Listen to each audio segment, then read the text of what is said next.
Peace, y'all. I'm Josh, and I'm with the Black Alliance for Peace, New Jersey, New York Citywide Alliance.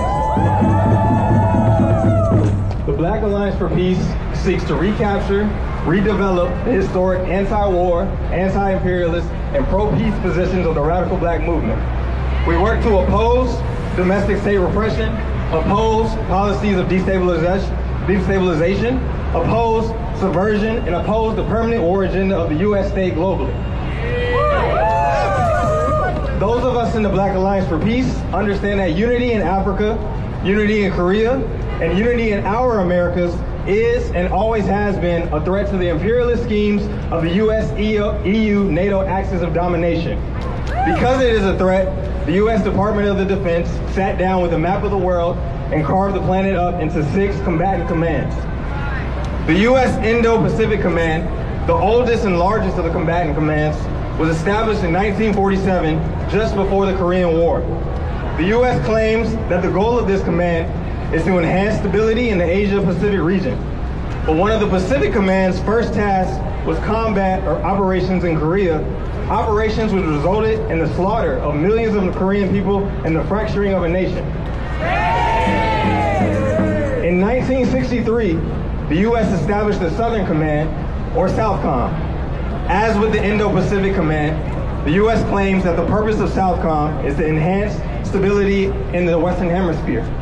In reality, SOUTHCOM has facilitated capitalist extraction of resources like lithium from South America, subverted and destabilized socialist governments and anti-imperialist forces in places like Cuba, Venezuela, and Nicaragua, and undermined self-determination in places like Haiti.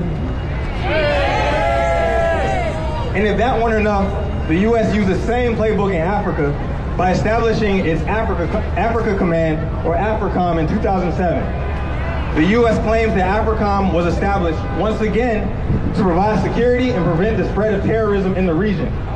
However, since AFRICOM has come into the picture, deaths in the Sahel have risen 2,000%. In recent days, here in the U.S., we've seen the National Guard, in coordination with the U.S. Northern Command, or NORTHCOM, deployed in LA and DC to repress dissent.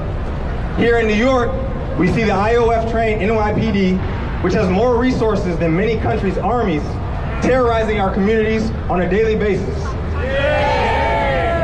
This is not new. It extends the decades-long trend of militarization within the U.S. Across 3 decades and 5 U.S. presidents, programs like the 1033 program have empowered the Department of Defense to transfer $6 billion worth of military equipment to domestic U.S. law enforcement agencies while communities are suffering from austerity cuts. We must be clear. Through its combatant command structure and deepening dependence on domestic militarization, the U.S. will continue to terrorize and extract, terrorize and extract, terrorize and extract. But we in the Black Alliance for Peace will not be intimidated, and we will not just sit back and watch this unfold. We are calling for the end of SOUTHCOM and imperialist meddling in Haitian affairs. We are calling on the masses to reject U.S. imperialism and make our Americas a zone of peace. We are calling for the end of AFRICOM and the complete withdrawal of all U.S. forces from Africa. We are calling for the end of the 1033 program, the end of ICE, the end of cop cities, the end of economic warfare, and increased militarization in black communities here in the U.S.